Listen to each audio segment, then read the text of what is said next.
রাম মন্ত্রে ভক্তিধাম অযোধ্যা সরগরম সরজুপার মূল মন্দির থেকে আনাচে কানাচ সীতার রসোই এরই সঙ্গে কনক ভবন রাজমহল থেকে শুরু করে বাল্মীকি ভবন হনুমানগড়ি মূর্তি থেকে শুরু করে পূজা অর্চনা বিভিন্ন আয়োজন অযোধ্যা জুড়ে।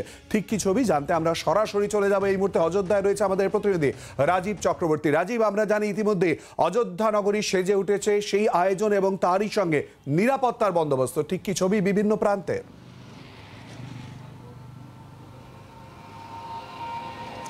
দেখো, আজকে অযোধ্যার বিভিন্ন প্রান্তে আমরা ঘুরেছি এবং যেমনটা তুমি বলছিলে একেবারে কনক ভবন থেকে বাল্মীকি ভবন এবং যে দশরথ মহল থেকে শুরু করে সর্বত্র আনাচে কানাচে ঘুরে যেটুকুই ছবি উঠে এসেছে তা হলো অযোধ্যা সেজে উঠেছে এবং অযোধ্যার সাজগোজ কমপ্লিট হয়ে গিয়েছে। আর মাত্র কয়েক ঘন্টা পরেই বলা যেতে পারে, আর মাত্র 36 ঘন্টা পরে অযোধ্যার রাম মন্দির উদ্বোধন হবে এবং সেই উদ্বোধন করবেন প্রধানমন্ত্রী নরেন্দ্র মোদী। এবং যে রামলালার মূর্তি, যে বাল্যকালের যে মূর্তি 5 বছর বয়সী রামের মূর্তি তৈরি করা হয়েছে এবং তাকে প্রতিষ্ঠা করা হয়েছে, তার গত কয়েকদিন ধরে পুজো অর্চনা হচ্ছে, আজকে তার 5ম দিন। সেটিরও কিন্তু আগামী পরশু দিন তার প্রাণ প্রতিষ্ঠা হয়ে যাবে। আর এই প্রাণ প্রতিষ্ঠা অর্থাৎ রাম মূর্তি, তার মন্দির তৈরি এবং সেখানে রামের প্রাণ প্রতিষ্ঠা হওয়া, এই বিষয়টা যে কতটা গভীরে এখানকার মানুষের বিশ্বাসে, এবং শুধু এখানকার কেন বলবো, সারা ভারতের বিভিন্ন কোণা থেকে কিন্তু মানুষ আসছেন, তারা আবেগে ভর করে দৌড়ে আসছেন।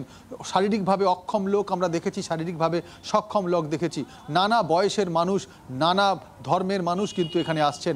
আমরা আজকে দেখলাম যে অযোধ্যায় এই 5ম দিনে যে প্রস্তুতি চলল তা একেবারে চূড়ান্ত পর্যায়ে এবং এয়ারপোর্ট থেকে যেটা নতুন তৈরি হয়েছে যে বিমানবন্দর, সেই বিমানবন্দর থেকে অযোধ্যা পর্যন্ত সেজে উঠেছে ফুলের মালা দিয়ে সাজানো হয়েছে, রামের মূর্তি বসানো হয়েছে এবং অযোধ্যা শহরের ভেতরটায় একেবারে গেরুয়া পতাকায় মুড়ে দেওয়া হয়েছে। এবং এই সব আবহের মধ্যেই কিন্তু যেমনটা তুমি বলছো, নিরাপত্তার বিষয় অত্যন্ত একটি গভীর বিষয়। তার কারণ শুধুমাত্র কিন্তু প্রধানমন্ত্রী নন, প্রধানমন্ত্রী ছাড়াও একেবারে সারা বলিউড বলা যেতে পারে উঠে আসছে, ক্রিকেটাররা আসছেন, শিল্পপতিরা আসছেন, সমগ্র ভারতের বিখ্যাত লোকেরা, যারা বিশ্ববিখ্যাত লোক, তারা আসছেন। আর এই কারণেই অযোধ্যা শহরকে মুড়ে ফেলা হয়েছে নিরাপত্তা বলয়ে। আমরা জানি যে 5 স্তরীয় নিরাপত্তা বলয়ে মোড়া হয়েছে এবং আজ থেকে যেটা আমরা দেখলাম তা হলো বাইরের কোনো গাড়ি অযোধ্যায় প্রবেশ করতে দেওয়া হচ্ছে না, কোনো গাড়িকেই প্রবেশ করতে দেওয়া হচ্ছে না। শুধুমাত্র অযোধ্যা শহরটিকে মুড়ে ফেলা হয়েছে নিশ্ছিদ্র নিরাপত্তা বলয়ে এবং 10,000 ক্যামেরা বসানো হয়েছে শুধুমাত্র এই ছোট্ট একটি শহরের আনাচে কানাচে অলিতে গলিতে, যাতে কোথাও থেকে কোনোভাবে কোনো বিঘ্ন না ঘটতে পারে। অযোধ্যায় রাম মন্দির তৈরির কাজ শেষ পর্যায়ে চলছে, চূড়ান্ত আকার নিচ্ছে, মূর্তির যে পুজো অর্চনা সেগুলো চলছে, তার অধিবাস চলেছে। আজকে তাকে মূর্তিকে ঘৃয়ের প্রলেপ লাগিয়ে মধু দিয়ে স্নান করানো হয়েছে এবং তার প্রাণ প্রতিষ্ঠা যে পর্ব, সেই পর্ব শুরু হয়ে গিয়েছে।